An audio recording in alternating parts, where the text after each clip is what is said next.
Labas rytas, štai mes jau išsikrastom iš savo dar vieno viešbučio, matot jau lagaminai paruošti. Štai pasirodau, kaip aš čia šiandien. Tokia sportiška, bet kad būtų patogu, nes plaukėsim, važinėsim po kitus miestus kaip visada ir ką sekit mūsų dienos įvykius. Mūsų pusryčiai vėl kartojasi, tai šį kartą jau pasiėmiau savo avokadą, jeigu dar jisai nesugedęs per porą dienų, valgysiu ir jį. Palieku kambarį ir visą laiką nešiojas tą maišiuką, tai čia žinokit yra kepurė, vanduo, koks vaisius, dėl to tas maišiukas autobuse visą laiką su manim, nes kad viską prie vietos turėčiau iš lagamino, taip lengvai neišsitrauksiu. Viskas išjudam, kad nevėluočiau, lėkiu jau. Dabar atplaukiam į dar vieną rezervuatą, čianais bus daugiau gyvūnų, flamingų visokių, krokodilų, tikėkime, kad pavyks pamatyti ir dabar tokias valtelės susėsim, tai ieškom šešiavietės valtelės. Nes mes kaip tik jau šešiuose susigrupavę esam. Jau mūsų kompanija patys pirmi išplaukiam. O čia kaip pralekia mūsų gidės laivelis jau. Tuoj mes vysimės. Bet man nepatinka, mes taip vingiuojam.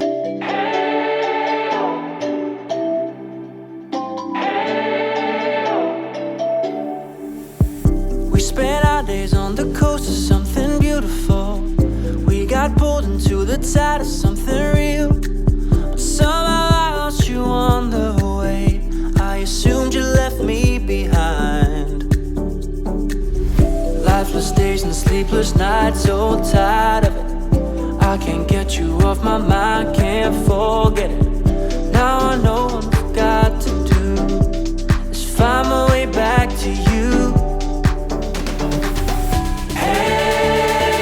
Why did it take you so long? Hey, while I was dancing on my own. Hey, and now my prayers get answered in my door. Kur tie krokodilai?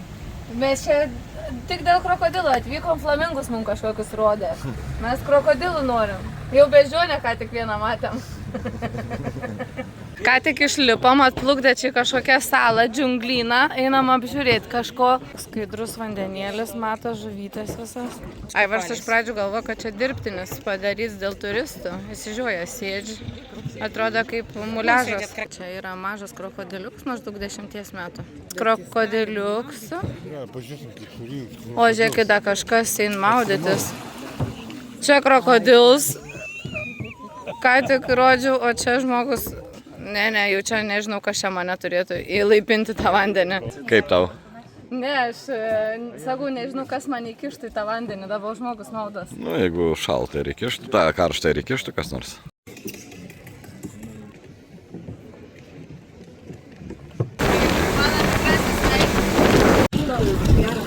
Čia net matot takelį rožiniai. Turiu.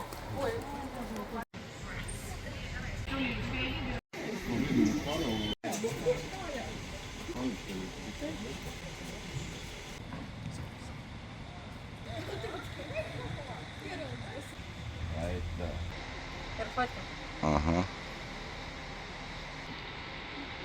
Tu koks švarus nori būti. Nusiskanuojam bilietukus, matot su planšetė, čia ne šiaip sau.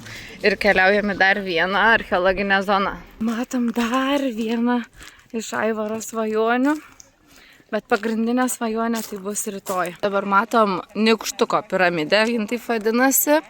Ir jinai yra visiškai neliesta žmogaus rankų, šių laikų žmogaus rankų, taip kad jinai tokia kokia yra, išlikus nuo pat jos pastatymo.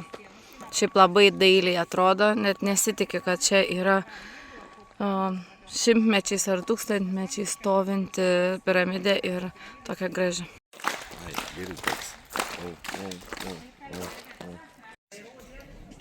Nebūtų jauku, jeigu jis taip dabar sugalvotų link manęs pradėti judėti. Šiaip nėra maža, nėra didelis iš tikrųjų. Kur čia tie jaguaro dantis einam ieškoti? Oi, kokios gražios sienos. Kur tas akytės, nosytė? Kažkur ieškom. Kaip čia tas jaguaras atrodo, pažiūrėkit, čia kaip praėjimas, duris kaip burna išsižiojus, virš jos mato tokios kaip dvi akytės neva. Tai čia yra pagrindinis įėjimas į šią šventyklą, čia greičiausiai kaip pavadinti. Jie patys vadina šventyklom, mes piramidėm. Čia visa iguanų šeiminėlė, pažiūrėkit, 7 jie iš tikrųjų yra. Bet 2 tik tai uodegos iškišę. Ar gali pajaust, kad mes majų civilizacijos šventiklose vaikštinėjam? Sunkiai. Noriu parodyti, kokie gražūs ornamentai. Čia, aišku, jie kažką reiškia. Gidė kažkur toli ir nieko negirdžiu, kas čia yra. Šių laikų istorikai galvoja, kad šitos kaukės simbolizuoja tokį kaip herbą, kiekvienos karalystės simbolį. Tai va čia kiekvieno tokio Valdovas simbolį. trikampio matom skirtingas kaukės. Tai Aivaras patikslino, kad čia valdovų simboliai. Tikiuosi matot dvigalvę gyvatę, kuri šliaužia 2 skirtingas pusės, tai čia yra simbolis tarp ateities ir praeities arba dangaus ir žemės. Jie čia taip interpretuoja. O čia po ta gyvatė dvigalvis jaguaras, nors mūsų gidė juokės, kad čia kaip 2 bežionėlės. Tai yra jų genties vado karaliaus sostas ir matom, yra tokie kvadratėliai ir ant kiekvieno kvadratėlio čia yra toks kaip valdymo medis, kad parašyta, kada tėvas valdė, senelis kada valdė, tai va čia toksai jų, tai kaip gaunas, kad čia toksai istorinis dokumentas, o nebe sostas. Ir dar toks vienas įdomus faktas, kad šiandien šitoj teritorijoje niekada nebūna žemės drebėjimų. Nulipiniai nuo balandžio urų, kažkoks tai anglų mokslininkas, nežinau, pavadina, ar piešėjas pavadina balandžio uolas. Nors čia visai nepanašios į balandžio uolas, talais laikais. Nei uolas, nei balandžiai. Balandžio nebūdavo čia tuose uolose. Jau pats tuoj būsi kaip majus šiandien tiek prisilaipėje. Yra karštų orų privalumas turėti tokią augmeniją. Nors čia mes esam prie kavinukės tokios tik tai, bet kaip ne čia jiem prižiūrėti nereikia, pažiūrėkit, dilgėlynai, nėra vieta, nieko, o augalai savaime auga. Dar parodysiu gražumynų, visokiausių spalvų. Šiaip labai gražu, pasigražėti labai tikrai. Galėtų pas mane sode va taip augti ir kad nereiktų prižiūrėti, man mielai norėčiau. Saulytė jau pradeda leistis, o mes iš čia jau pradedam važiuoti į kitą miestelį. Norint iš autobuso išlipti, turi pirmą pažiūrėti, ar neatvažiuoji mašinų krūvą, nes kitaip gali paratais atsidurti. Gatvė atrodo visai jauki. Čia prie mūsų viešbutuko einam raktą medžioti kambarį. Einu ratu ir ieškau 214 kambariuko. Man kaip patinka tos gamtos detalės pas juos. Kaip kiekvieną vakarą darom kambario apžvalgą. Jau iškart matau, kad labai didelis ir erdvus kambarys, lovas didesnės negu vakar. Nu ir mūsų vonė mažytė palyginus su vakar, bet mums nėra poreikia čia didelių. Svarbu nusiprausti yra kur. Aš pasirodau pavargus, bet iš tikrųjų už 20 minučių renkamės į ekskursiją naktinę. Tai reikia kažką šilčiau gal biškai apsirengti. Mūsų meksikietiškas skverelis. Ant suolom pasėdėti prie baseiniuko. Šio miestelio pagrindinė aikštė ir kosminio dydžio vėliava. Tik iš kitos pusės gražiai buvo išsiskleidus. Šitos bažnyčios paskirtis pasirodo būdavo gynybinė, kad jeigu šitą miestelį puldavo priešai, tai tiesiog visi žmonės sueidavo ir saugodavo šitoj kaip tvirtovė gaudavos, o dabar šiuo metu tai yra bažnyčia.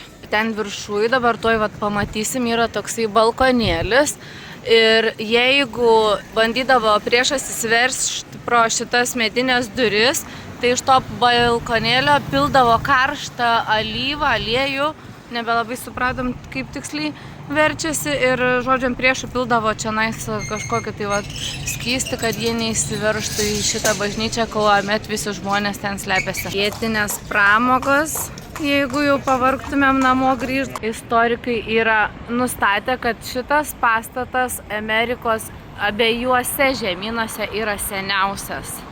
Iš tikrųjų jisai išskirtinai ir atrodo visoje toj architektūros oazijai, kaip galima būtų pasakyti. Žiūrėkit, kiekvienas langas kokius turi stogelius virš lango.